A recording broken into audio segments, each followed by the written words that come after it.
Hello বন্ধুরা, এটা Saint Martin দ্বীপ নয়, এটা কুয়াকাটা নয়, এটা হচ্ছে আমার প্রাণের সন্ধ্যা নদীর এক মনোরম, মনোমুগ্ধকর, অসাধারণ এক দৃশ্য। দেখতেই পাচ্ছেন যে এই সন্ধ্যা নদীর তীরে রাজবাড়ি বাজার এর সংলগ্ন পাশে যে এই অত সুন্দর প্রাকৃতিক সৌন্দর্য দেখতে হলে চলে আসুন আমাদের গোয়ারাখি ইউনিয়নের রাজবাড়িতে। এখানে রয়েছে একটি মিনি পার্ক, পাশে রয়েছে এই সন্ধ্যা নদীর এই অসাধারণ সুন্দর এক দৃশ্য। এই প্রচণ্ড গরমের মধ্যে বিকালবেলা যদি আসেন, আপনার মন জুড়িয়ে যাবে, আপনি চলে যাবেন এক অন্য জগতে, এক প্রকৃতির মাঝে হারিয়ে যাবেন আপনি। একবার এসে দেখে যান, ঘুরে যান, বেরিয়ে যান, আনন্দ উপভোগ করতে পারবেন।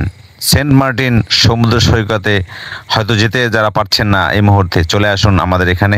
কি সুন্দর এক দৃশ্য, দেখলে মন জুড়িয়ে যাবে। সারাদিনের কর্মব্যস্ততার পরে আসবেন এখানে হাওয়া খেতে, দেখবেন এই নদীর এই নৈসর্গিক দৃশ্য, দেখবেন এই যে আমরা চর বলি বা তীরের যে কি সুন্দর এক অসাধারণ দৃশ্য। দেখেন সবাই খেলাধুলা করতেছে, পানির মাঝে খেলতেছে,